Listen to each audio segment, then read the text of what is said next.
That was ridiculous. Hey guys, we're doing Silent Film November. That was our attempt at a clever opening. That was so bad. Did you think? Do not adjust your television sets. Yeah, That's what they used. The audio was working. We were doing a joke. You didn't think it was funny, did you? We did. Of course, we thought it was. We thought it was pretty funny. As long as we're entertained. We needed to have some. We always have to have a cold open. We got to have something. We need some Nickelodeon music. We got to have. If I were a better editor, I would put us in black and white, and I'd have words pop up in the middle like they do in those silent movies. And then I'd play like a do do do do do do some kind of Nickelodeon music. Yeah, and, we'd have the white makeup on and all that. So, yeah. Yep. Oh well. Maybe someday. When our budget increases. Yeah. Also, we have our new studio. This place talk about is that. really styling, Yeah. man. Do they say styling anymore? They do. Maybe. Do they still say it? Okay. Yep. Well, it's styling. It's really styling. The camera's right there. Yeah. I know. I keep looking at the wrong. And we got this cool thing. Little props. We got some. We got our movie poster. We'll try and put these up here from now on. Yep. But for November we have a little pumpkin. Yeah, I'm still looking. That's at it. The TV. That's for okay. November. That's okay. I'm doing it too. Like the audience is up there. Harvest of plenty. Yeah. Oh, let me get situated here. So what are we doing? What did you say we're doing? We're doing November, Silent Film November. We are watching films where we can't hear anything. Yeah. Should we pause here for a collective groan from the audience? Yes. If you're going to be true cinephiles, we've got to dig into some silent films. That's and right. Because some on the 50 greatest movie list that we're really is inspiring us to cover the movies that we are, there are some silent films on there, and so we're going to show them and we're going to talk about them. Yeah. So just like we ramped up to Halloween with our Hitchcock movies, we'll be ramping up to December with silent film. Ramping up. We'll just be deadpanning silently through November. So our first film, as you guys know, was Modern Times, starring, produced by, directed by, written by, composed by, scored by, exactly. Charlie Chaplin. Yeah, so great Charlie Chaplin. Yep. And it was kind of his first. It was still considered a silent film, but it was kind of his transition away from silent films. You know, it's the last film with his character, the Tramp, that he plays in all his silent film movies. They say that he knew that it was the valedictory. I think that's how they say it. That's the word. Isn't that a fancy word? Is that like related to valedictorian? I guess so. Okay. Yeah. But he knew he was gonna be saying goodbye to the little Tramp. His character. Yeah. This was released in 1936, the height of the Great Depression.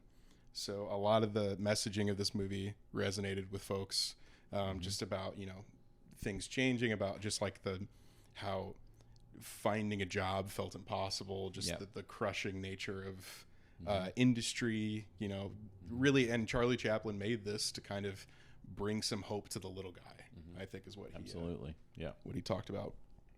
Right. But talked about how it was the final appearance of the Tramp.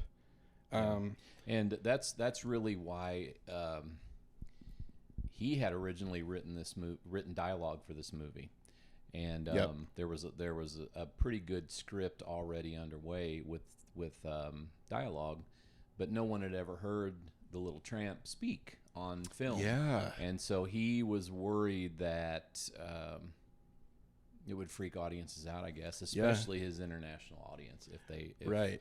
The little Tramp. And correct me if I'm wrong, but he always wanted.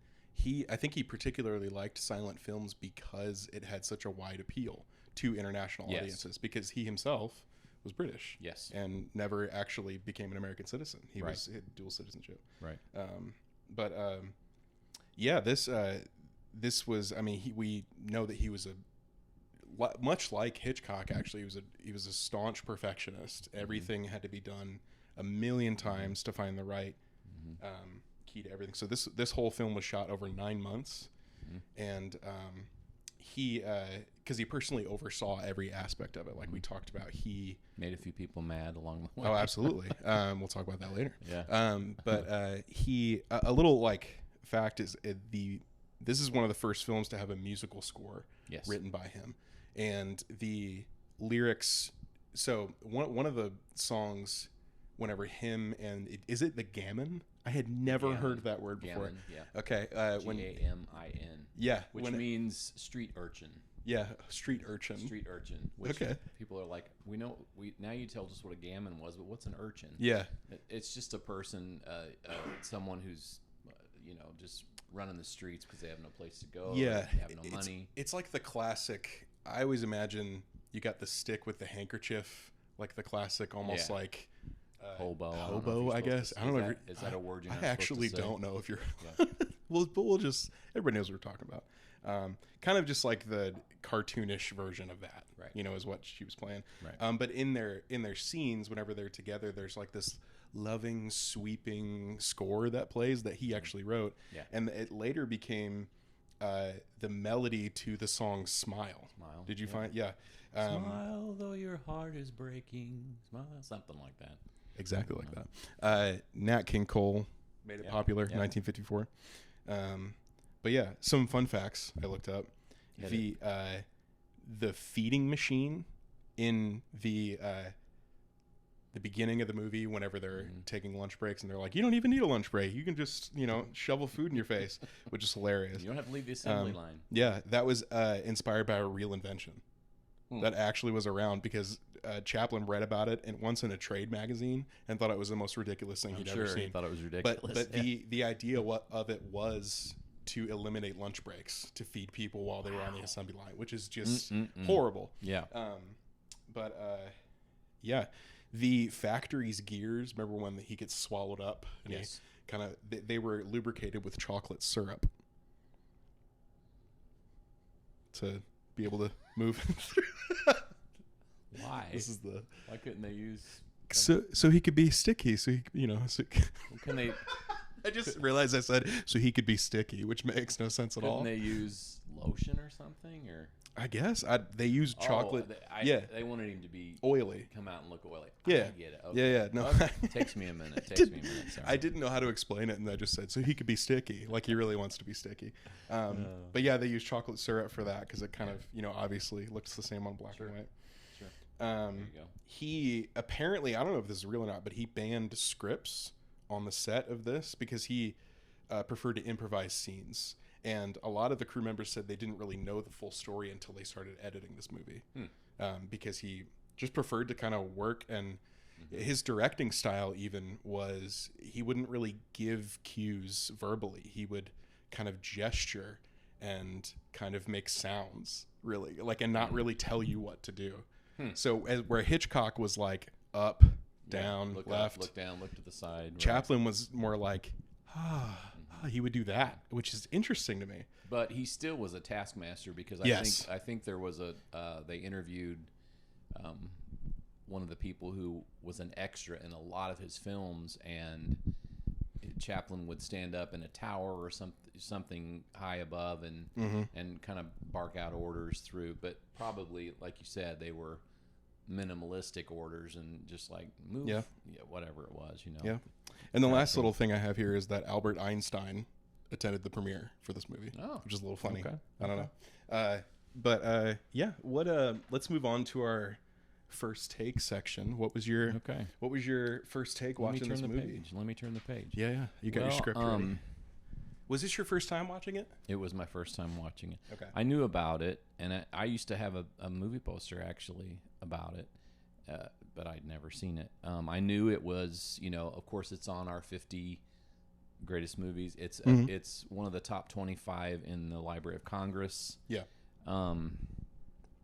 My first take, I mean, I'm always amused by the slapstick, and clearly when I found out that this was Chaplin's valedictory for his little Tramp character, you can see this is his last chance for this character to do a lot of the gags that he's done before. If you watch previous films and a lot of his previous films were cut down into little vignettes, and I'll tell that story in a minute when you ask about my early fear as a child. We'll tell. Stay tuned, folks. But That's great. There were little gags that he did frequently in his films are done again in modern times, because this is the last time we're going to see Little Tramp do them. Yeah. And so that stood out to me after I heard that, you know, this was the last appearance of the Little Tramp. But, you know, I'm always amazed at his creativity, and you know, there was a lot of satire, social commentary in this about industrialization. But you know, like he just, I think anything like that through comedy doesn't bite people as hard as it would if it was a dramatic movie. I don't know. Oh, really? Does that make sense? I get what you're I think trying the to social say. commentary is a little easier to digest because it's done with comedy. And, you know, his Little Tramp character, you always felt sorry for him. He made you laugh, but you always kind of felt sorry for him and rooted for him. But I'm always struck by his creativity. Yeah, his Tramp character, as I was kind of, because this was my first Charlie Chaplin experience. Oh, you've never seen it? Yeah, I think I had seen like clips. I'd seen maybe just like little snippets here and there, but this was my first time sitting down and watching a like Charlie Chaplin film. Yeah. And the Tramp character, as I was researching into it, it seemed like it was another, not like an everyman character, but almost like a way to kind of hold a mirror up to society. And like you said, in a way with comedy, it's like, this is how society treats the innocent and the lowly. Yeah. Because the Tramp was this innocent fool, essentially. Yeah. And, but because you rooted for him and stuff. But I was not expecting to find this movie as funny as I thought I would. Oh, yeah. Because I'm not a huge, I don't know a lot about silent films. I didn't really know what to expect going into this. But I keep pointing up here because he's looking at me. But his expressions and stuff were, you know, every little thing he does has purpose. Oh, yeah. He tells his story through his physicality. Well, and his timing, he's an old vaudeville performer. Right.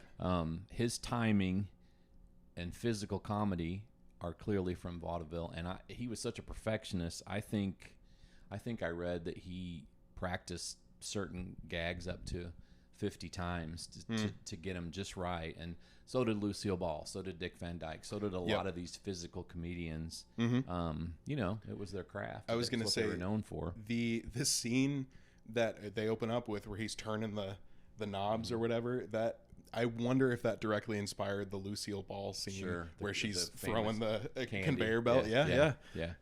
Which is, right. I instantly thought, I think that was my first connection, was like, this is exactly like Lucille Ball, because I thought she was so funny. And well, you can look back at a lot of stuff that Dick Van Dyke and Lucille Ball and you know, the comedians on TV in the 50s and 60s, a lot of that slapstick clearly comes from Chaplin and Keaton and those guys. And I didn't realize that before watching this movie. Yeah. It's so clearly inspired by him. Speaking of the assembly line scene, I'm getting off track here, but please do. That's what we do in this podcast. There was a little bit of I don't know, risque in there. He was gonna go up and adjust the buttons on the secretary's dress, which is funny, but you know, you can probably hear the audience in 1936, you know, looking, going, oh my, like, oh no. Well, then when he kind of went loopy later and was like having his nervous breakdown, and then the more larger, buxom lady, I don't know if I can say that. Can I say that word on here? Yeah. The larger, more buxom lady walking down the sidewalk also had buttons strategically placed on her dress, and you could see it was implied. He held his hands up with the wrenches, but he didn't get too close to her. But it was still hilarious. No, it's funny because you're like, oh no, like, and then he's gonna be in big trouble if he does that. I know. Yeah. You know. But that's So that's actually a good segue into talking about the story and like the themes that are presented. Sure. So I kind of took him, the Tramp's character. It's funny because in just the research I did, not from personal experience, but the research I did about the Tramp, his character is someone who is a drifter, a wanderer. He never really has like a job. He doesn't really fit into society. Right. And in this movie, he's immediately placed in a job, and you're like, oh, he's a part of everything. A few different jobs. Yeah, exactly. But I thought it was so interesting that his work kind of, made him loopy. His job is the thing that caused his mental breakdown, and then which we can all relate to somewhat, exactly, right? But then the result of the mental breakdown isn't this person needs help, it's let's throw him in jail. And then you're like, oh, that's pretty okay. That's pretty applicable.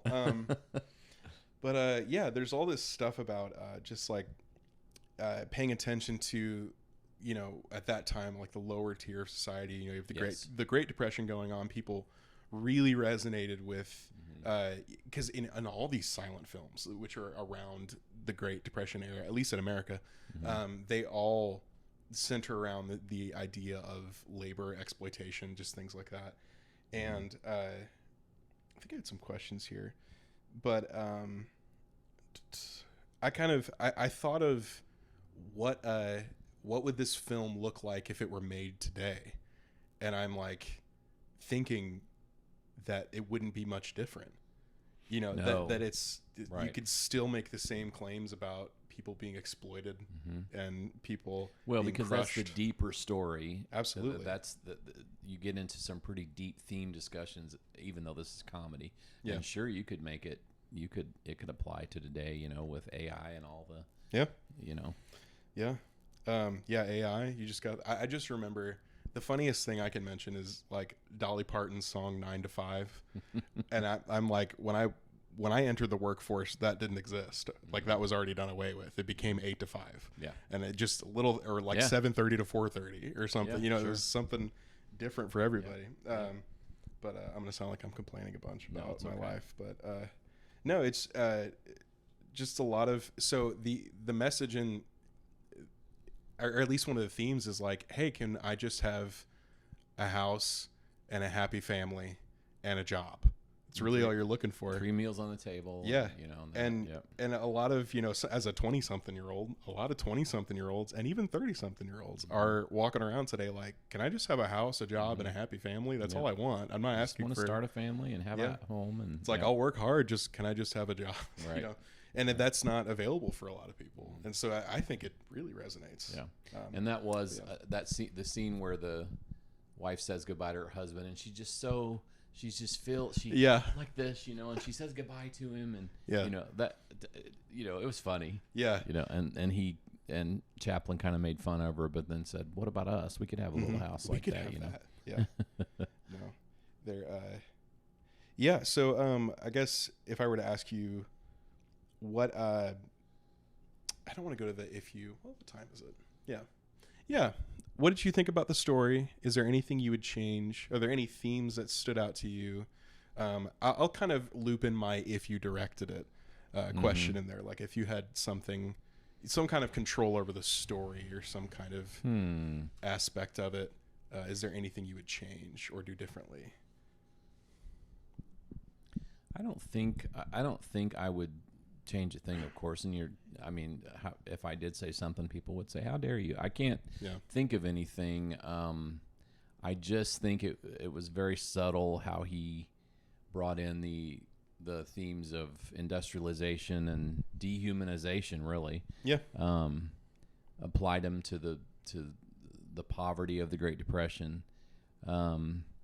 I just think there's a lot of subtlety there. Of course, again, with comedy. I don't know. I did find that feeding machine. Of course, that's one of the most iconic devices used in a silent film. That was really something. Yeah. I don't know. I found that a little disturbing. I don't know if I would have done anything with that scene. Yeah. Do you want to talk about? Do you want to talk about other things you might find disturbing about Charlie Chaplin? Should I stop and tell my story? Yeah, I think you should. All right. It'd be funny. All right, here goes. Bear with me.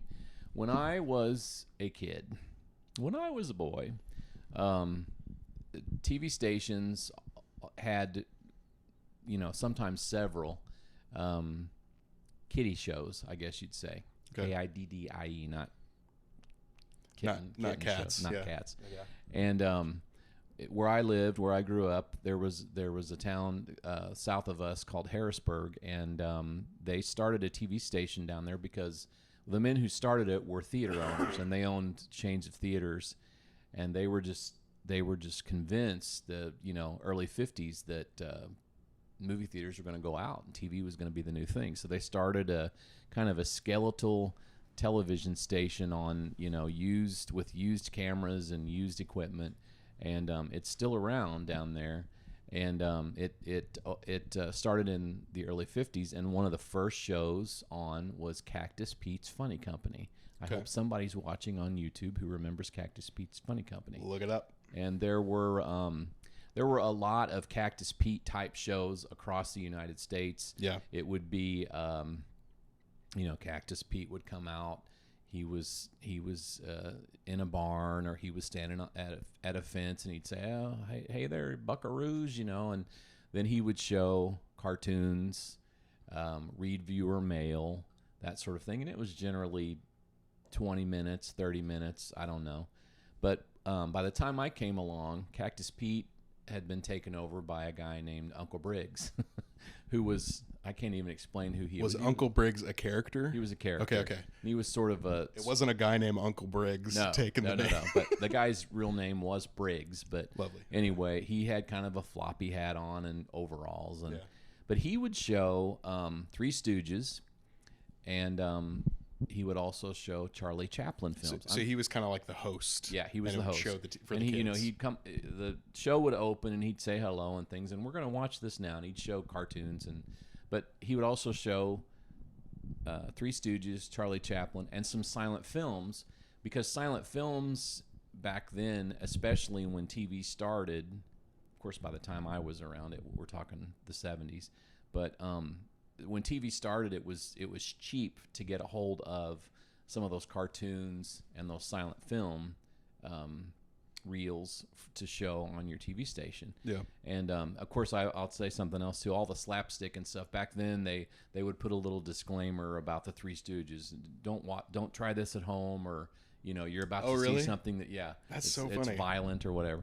Anyway, I didn't think those started like that early. I thought those always started like in the 90s because or around something. the early 70s is when they started, saying we don't need all this pie throwing stuff on kiddie shows. We want more educational stuff, which is fine. Yeah. But I told you all of that background just so I could tell you that this is the kicker. I was afraid of Charlie Chaplin.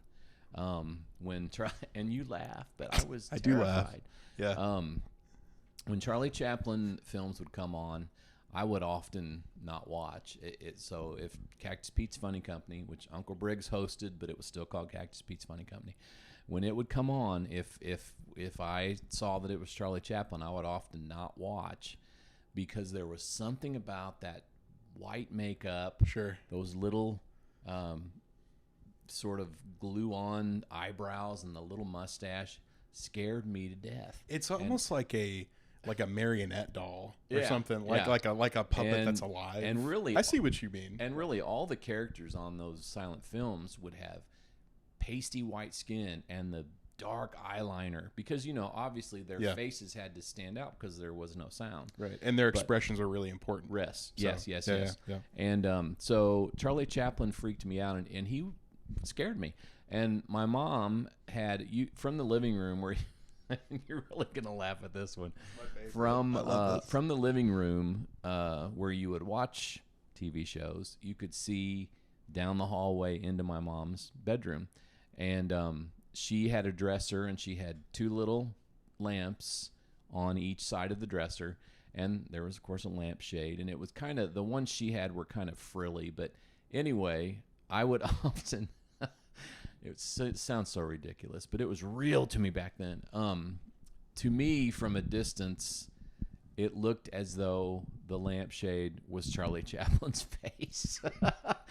Peeking around the corner at me. With like his bowler hat on or something? I guess. Okay. I mean, it would have, her room would have been dark down the hall. That's you know, so interesting. Well, because that's something that people resonate with is like when you're a little kid and you see shapes and faces and things. Yeah, that's real. Yeah. And so I don't know how long that lasted, that I was afraid of Charlie Chaplin, but he's coming for you. you know, he freaked me out. And really, honestly, a lot of silent film stuff would freak me out, and a lot of those early, well, you know, I remember watching Tales from the Tomb on Saturday night and not being able to even get past the theme song because they'd have the horror flicks from the early 30s like Frankenstein and Dracula, which I love to watch now. But those kinds of, they were real jerky, you know, and well, and they have some kind of creepiness that you even the sound, the sound, the little pops and cracks that you hear when the film is in the sound. I don't know. Totally. Anyway, that's my story of being terrified about Charlie Chaplin, and now I'm sitting here reviewing one of his movies. So this podcast is going to take a turn about how Charlie Chaplin was the greatest horror actor of all. No, he should have been in every Hitchcock film. In my heart, anyway. No, thanks, Dad, for bearing your soul. You're so welcome. You're so welcome. Nobody cares, but no, I thought I'd tell that story. No, I thought that was great. Okay, let's go on to. I'm gonna kind of defer to you for this section, but for the for our section on acting, yes, I think I'll start off with this. We've talked about it a little bit, but he really told the entire story, which is, I guess, what you had to do through his body, which is something. And I never knew that slapstick comedy could be witty and intelligent. Mm-hmm. I had never seen that before. Slapstick comedy to me had always been kind of like a low tier. Mm-hmm. Like it's just kind of like along with like bathroom humor or something where like someone just like, oh, they hit their head. That's funny. I'm gonna kick this guy in the rump. He makes it with like, I mean, there's that one part that just floored me where he's like they're trying to get soup out of that ladle at one point, and he's like gone loopy already, and he like takes it up and puts it to his ear at one point, and then he puts it back down like real fast. It's just so subtle, but it's hilarious. But yeah. Well, everything's deliberate.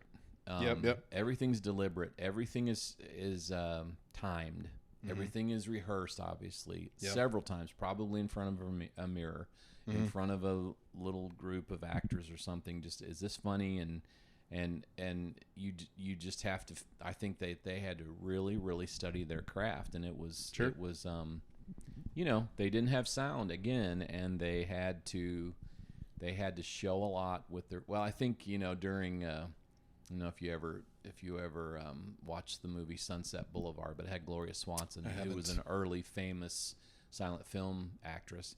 And one of her lines, she plays a parody of herself, really, in Sunset Boulevard. Okay. Maybe we'll do that movie someday. Would love to. But one of her lines in that movie is,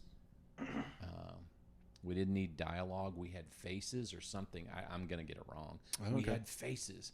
And they had, that was what and that was why they had the eyeliner and the scary makeup, because their faces were super important. Mm-hmm. And, you know, a lot of them did not make the transition to talking films because they just didn't have good voices. And, you know, it's unfortunate. But these people, you know, like you said, you almost think it's like a lower tier group, because how hard can this be? There's no sound. But they had to know what they were doing, and you know, they had to move audiences. They had to make audiences laugh. They had to get audiences to be sympathetic and, you know, and relate to them and all this stuff. But you know, it was kind of ambitious for Chaplin to do a silent film, because silent films had been, you know, kind of defunct since 1927. So this is how many years later? This is 1936. Right. You know, 9 years later. Mm-hmm. Can't do the math. Yeah. He. I would imagine he had to coach Paulette Goddard. I did not research to see how many silent films she had done. I don't know that she'd done that many. She'd been around Yeah, a I don't while. know either. She was quite a bit younger than he was. I do know that one of the things I heard about Paulette Goddard is she was a great beauty, of course, very good actress. She came to the set and she was supposed to be playing this gamin, this street urchin, and she came to the set and got her hair all done up and had her makeup on, and she honestly, even when her face was all smudged up and things, she still looks glamorous. But I guess Chaplin dumped a bucket of water on her head, so she wasn't as coiffed and everything as That's and so they were funny. married at the time, supposedly, anyway, because their marriage was. So that made it okay. Yeah, it was. No. Well, that's your wife. You can dump dump a water bucket of on your water on wife. her head. Yeah, but I think Chaplin usually he had sort of a little stock company, I guess, in a lot of his pictures that he had the same people come back. He Tiny Sanford is the guy. His real name was Stanley, but they called him Tiny, which is he was not tiny. He was the big guy. He was always the big bully guy. Kind of had a big stomach, and he was the one on the assembly line that was kicking him in the pants. So in the t-shirt. Okay. So he was in a lot of Chaplin films. He played a policeman. He played the heavy. He played the bouncer or the maitre d' or something at a restaurant. But he was always a tough guy that was. Yeah. And you'd have little tiny Charlie Chaplin and big Tiny Sanford. That was one. So I didn't know that, and that was one of my first things. I take notes while I watch the films. Yeah. And I was like, he's so small. Yeah. Like he looks, and that's why. And it's hysterically funny to see that going on, especially when he kind of loses his mind a little bit and starts just fighting the guy, and he doesn't matter. It's almost like he can throw him around, essentially. Right. He had Chester Conklin is in a lot of his movies, and Chester Conklin was an early silent comedian by his own right, not quite as big. He was in a few films on his own, but he's the one that had the big mustache and you can't see his mouth half the time and the googly eyes. Yeah. He originally started out as a Keystone Cop. There were a lot of silent films featuring all these bumbling policemen, and it's called the Keystone Cops. Oh, okay. And just kind of fun. He was one of them. Anyway, there were a lot of the same old characters in his movies who probably knew how Chaplin worked, probably got to where they knew his timing, knew all of that, and I'm sure he, being such a taskmaster, he's like, okay, these people know what they're doing. I mean, all these comedians, Lucille Ball, all of them, if you watch their work, they have some of the same extras, some of the same folks surrounding them. Sure. Because this is who they trust, because they take their work very seriously. And I should say about Paulette Goddard before we go on, she was almost Scarlett O'Hara in Gone with the Wind. She was one of the top 4 actresses before they went with Vivien Leigh. And you said, because I didn't know this fact, you said that they had tested like every actress in Hollywood for that role. Yeah, I think every actress in anywhere in motion pictures they were giving him screen tests. But if you watch the making of Gone with the Wind, it's just weird to see Paulette Goddard with Hattie McDaniel, and all the characters that are in the movie. She's making this screen test, and she's got the clothes on. It's in color. She's doing the exact same dialogue. It's just weird to see her doing it. Right. Yeah. I thought she would have done a good job. Now, I think that they probably would have had to have coached her a little bit more than they did Vivien Leigh, because she was much more, I don't know, her acting was a little more honed than Paulette Goddard's. But anyway, it just should be noted that she was almost Scarlett O'Hara. Yeah. Well, so. I noticed in this film, you mentioned it briefly, but how Charlie probably had to coach people like her, because I looked it up and she wasn't really in. She was like in 2 other silent films, I think. Yeah. So so she hadn't done a lot. Yeah, which makes sense, because she almost doesn't really do a lot of the silent film acting stuff in this movie. Well, she's almost like the grounding presence in a way. Right, and they obviously turned the crank or whatever they do on the camera a little bit faster and made everybody a little bit, jerkier and things. And that's kind of what the silent film, that's kind of the nuance of the silent film anyway. But, Something I wanted to ask you about, which you might know, knowing more about Charlie Chaplin than I do, his nonsense song at the end, where he sings. It was funny to me because I did look it up, and this was technically the first time you would have heard Charlie Chaplin speak as like an audience member. Yeah. And it's funny to me that he almost like pays homage to this character, the Tramp, by saying nonsense words, essentially. And which it really was in his head was a mix of English, French, and Italian. Yeah. Like all together. But the audience is convinced that he's really singing some kind of song, you know. Exactly, yeah. It has a pattern to it, you know, and Dun, dun, twa, la, la. Right. But yeah, I wanted to ask, I guess that was my question. I answered it myself. I'm doing great at this. Well, there you go. But yeah, what I guess he moved on to The Great Dictator in 1940, was it? After this? Because his career, it's almost like his movies took a more like very political, very serious tone. Yeah. Do you think, because this was almost his last silent film, do you think if he had embraced sound a lot earlier, do you think that would have altered his career in any way? I don't know. Or do you think this movie kind of capitalizes on what was happening at the time? Yeah. And what do you think about that? I think because The Little Tramp resonated with so many people, I just think, you know, it was all about The Little Tramp and really saying goodbye to him. He thought it best to have this character in this movie about man's battle with industrialization, people losing jobs and all this, and then he thought, you know, we're going to put The Little Tramp in here, and then he knew that, you know, The Little Tramp would lose his appeal. I mean, somewhat. Of course, he really doesn't lose his appeal, but he thought with the advent of sound that he was just going to become kind of passe, I guess. So he was saying goodbye to him in this movie. But I don't know. I mean, if he had embraced sound earlier, he did the right thing by not having sound with the Little Tramp character. Now, I think so. Now, in The Great Dictator, he still sort of dresses up like the Little Tramp, but he's not that character. Right. So this was really a goodbye to that character. So I don't know. I don't know that would have changed anything. He definitely, when he went into Sound Pictures, he still, it was genius. It was, you know, The Great Dictator is considered one of the great films too. Which we almost watched. We almost started with that. We almost started with that. Yeah. But then we realized it was October, and we wanted to do Halloween stuff. Yeah, right. So. Right. But yeah, cool. So stay tuned. We might do it someday.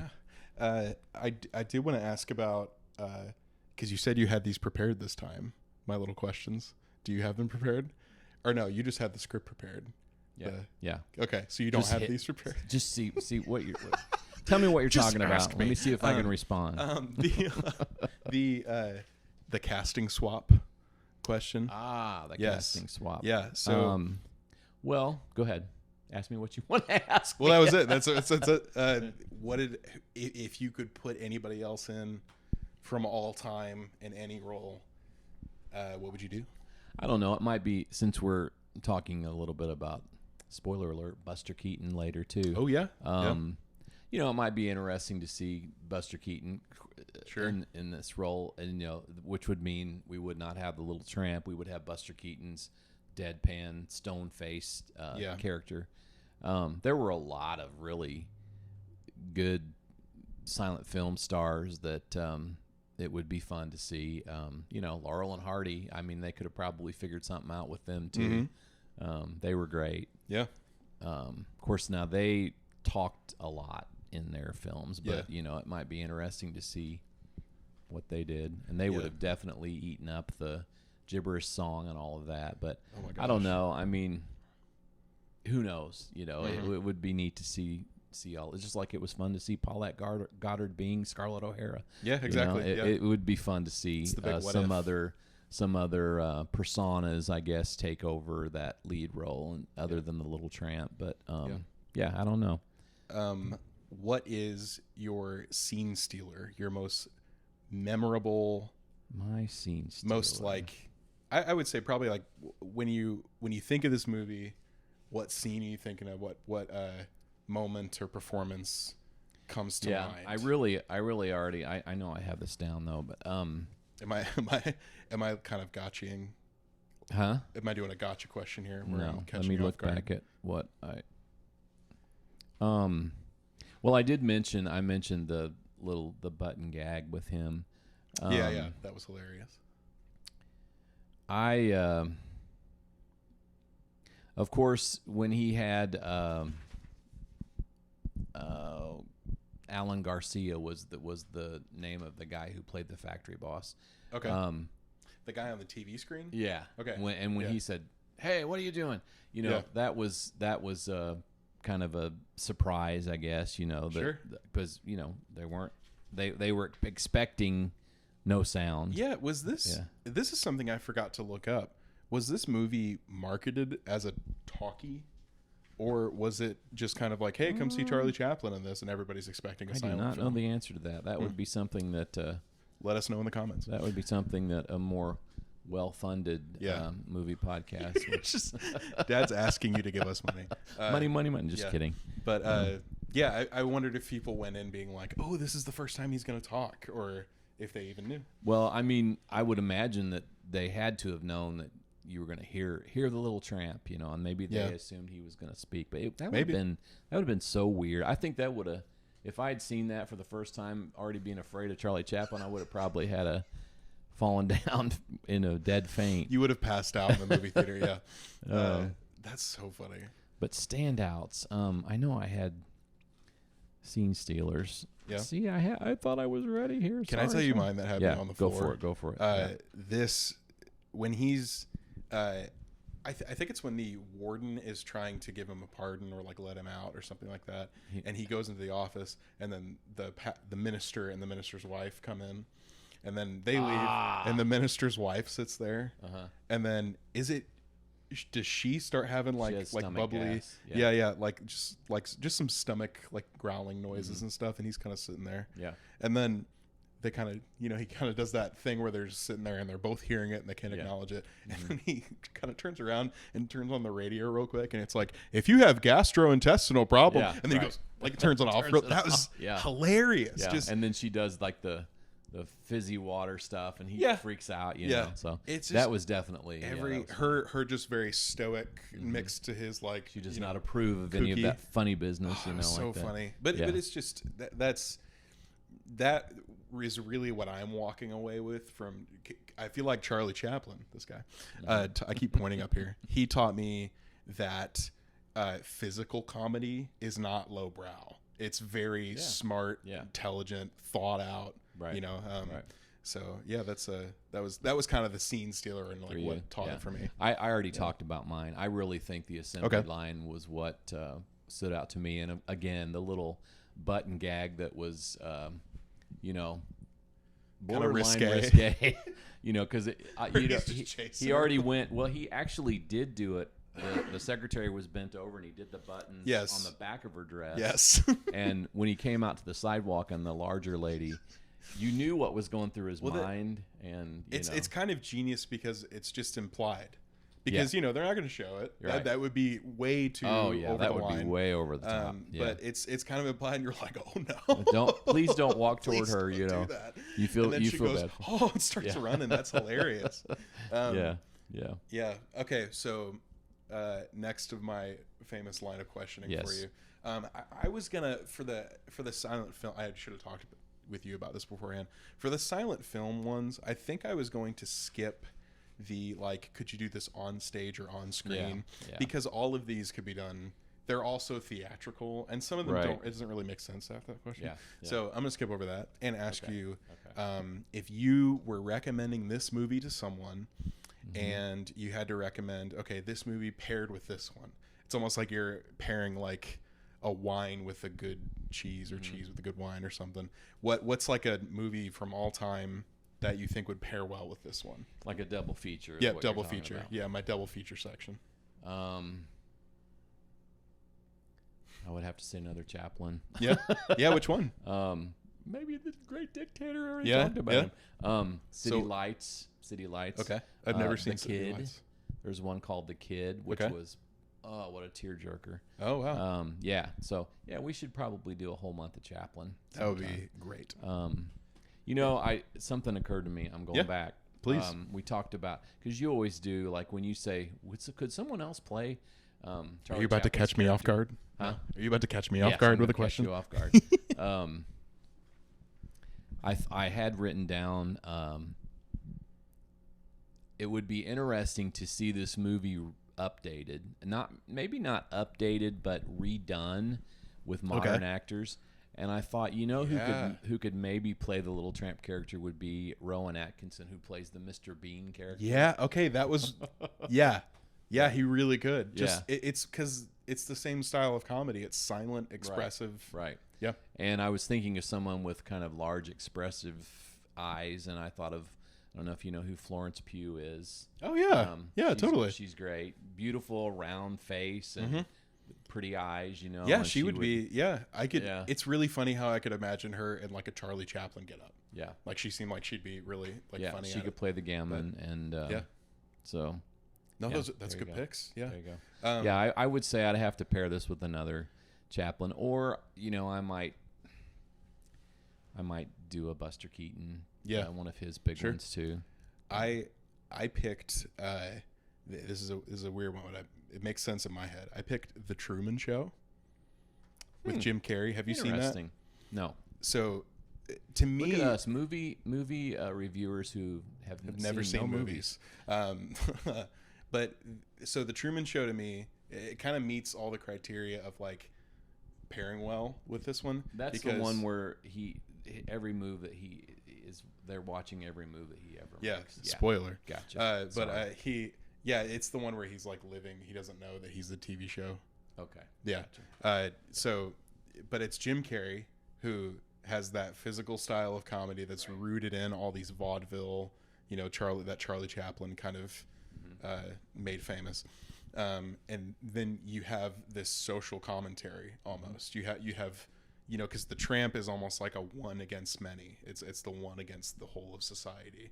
And so to me, The Truman Show is this social commentary of like control and exploitation of people and things like that because they're using him for a TV show. See, you put a lot more thought into this, and see, I just am like, how about another Charlie Chaplin film? Because I always feel like Well, I wish I always had more classic films to pair with it, but I'm like, I haven't seen any of these. I have seen The Truman Show, who reminds me. I was almost thinking like. But I haven't really seen any Lucille Ball movies. Yeah, right. I was going to pick her. Well, and her movies typically weren't slapstick as much. But though I did watch with Kylie recently. This is a rabbit trail. I'm forgetting the title. It's the one where she marries a guy with kids. Like Yours, Mine, and Ours. Yes. Henry Fonda. Yeah, I thought that was hilarious. Yeah. It was really fun. I'd never seen that before. Yeah, I mean, she still has elements of slapstick in all of her movies. Yes. Her TV audience, but her TV show, she did a lot of slapstick. Yeah. And there's some in some of her movies, but typically, if you watched a Lucille Ball movie, it wasn't all slapstick like Charlie Chaplin or anything like that. So yeah. Okay, cool. Those are some. So go watch this movie with those. Yeah. But I mean, Jim Carrey definitely would be in this mix of modern day comedians who most likely borrowed a lot from those absolutely Chaplin and Keaton and all those early guys. So. I was going to go into our final takeaways because we're about at time already? here. Yep. Goodness. But I did want to mention as kind of a way to segue into final takeaways. This movie almost had a different ending. Charlie Chaplin. I heard about that. About how the Tramp and the Gammon would actually separate at the end of the movie and go separate paths. Yeah.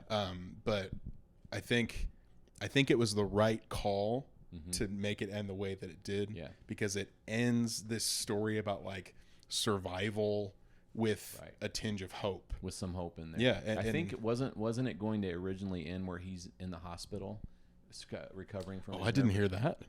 I think it was he was in the hospital recovering from that nervous breakdown and she comes to visit. Huh. And so, interesting. To me, that's a no-brainer not to end it that way. Yeah, right. No, this one, because you kind of answer this, what are they going to do? And they're walking off, and they're happy and they're content and they have no money, no job, no place to live. Yeah. And it's actually this act of rebellion against the society that's like, you must be a cog in the machine, and they're kind of walking away from it. You know, so, they have a wanted poster out for her, like they're trying to get her. Yeah.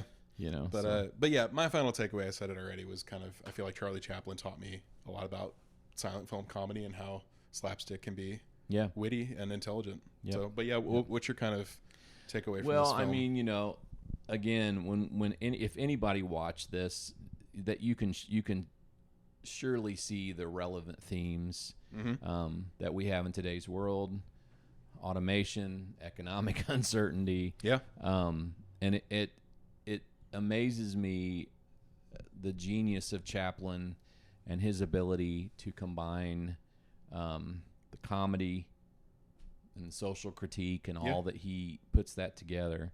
You know, just a good storyteller. His humor's timeless. Yeah, absolutely. I would say, you know, would you recommend this to someone? I would say yes. Oh, yes. There's not even... what I think is great that you probably can't say about most silent films, as we'll see later this month, that Charlie Chaplin, unlike a lot of other movies, creators, actors during that day, you can't really find any, like, a lot of negative stuff about his movies that don't hold up today. A lot of the ideals and stuff he passes on is stuff that is still relevant and still seen as morally good today.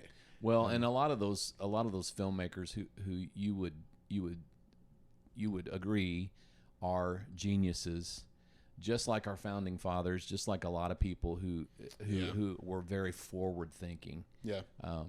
You know. Yeah. And I'll tell you what, before we go, Charlie Chaplin had kind of a self-imposed exile from our country for a while. Oh, I wanted to talk about this. Yeah. Please. Do you know much about it? Probably not as much as you do. Okay, I probably don't know as much as you do. Why don't you go ahead and talk about it? Well, I was only going to say that he was... I think I just know the bullet points, really, because he was... I know that he was put on a list by the FBI. Yeah. He was called a communist. Yep. And he, in 1952, he left the country for some kind of screening in London. And then they denied him his visa for re-entry. So he was locked out of the U.S., essentially.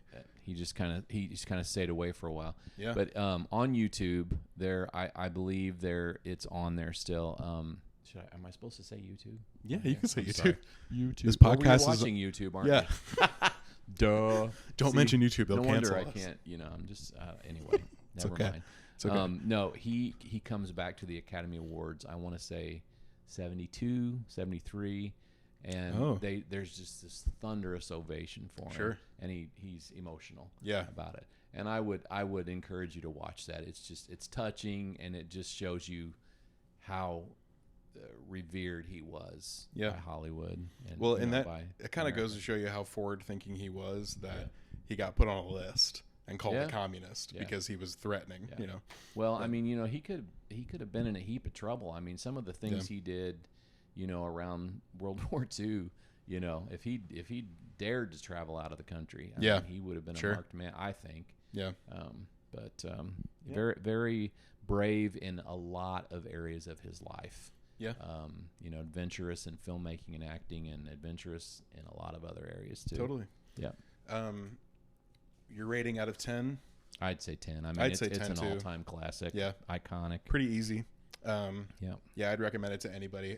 I mean, that's the cool thing about this movie. I'd recommend it to, like, a child. I recommend it to you know, anybody. Anybody could watch it. Anybody could get it. Yeah, it's pretty. Yeah, and it's a good place to start this month, because you are going to have to stick with silent films. You're going to have to kind of get the acquired taste going of silent films. You're going to have to kind of change your mindset as you watch. And it's going to be rough. I'm going to go ahead and tell you. Please don't stop watching us. But if you really want to fancy yourself as a true, like I said, cinephile, you need to watch these great silent films. Some of them are a little longer than our modern day attention span. I had to watch some of them in little chunks. So you may do that. I'll give you permission. Okay. But don't miss them. Don't miss them. We know it going forward. Soldier on. Yeah. So in Something mind, to look forward to. With the doom and gloom of the rest of this month. With the rest of this month, so next week we're gonna do The General, Yes. starring Buster Keaton, who also co-directed it. Yes. Yeah, that's another good one. It's a really good. I think that's a good pairing with this movie. Yep. That would. Yeah. These two are kind of a really good segue into some of the like deeper, like you're talking about, longer, more complex, drawn out silent films that we're gonna watch later this month. Yeah. Go ahead and watch The General by Buster Keaton for next week. As always, it should be. I'm looking at myself on the screen. I think you'd like over here, and then you can press subscribe down here. If you do, and then you can comment down here. Subscribing does not cost anything. Subscribing doesn't cost any money. Yeah. You do it; it's free. You just hit that button, and it helps out our channel. It helps us reach more people, and all that does is it just notifies you when we make more videos and put out stuff. What have you got to lose? Just hit it. Yeah. If we missed anything, if we left anything out, tell us about it in the comments. Yeah. If you disagree with him, if you want to make fun of him for being scared of Charlie Chaplin, put it in the comments below. I'll never hear the end of it. You'll never hear I'll come next time dressed in a full Charlie Chaplin and just kind of look run at out you screaming. Yeah. Okay. All right. Well, that's all for this week. Thanks, guys. All right. Love you, son. Love you too, Dad. Bye, everybody. Bye-bye.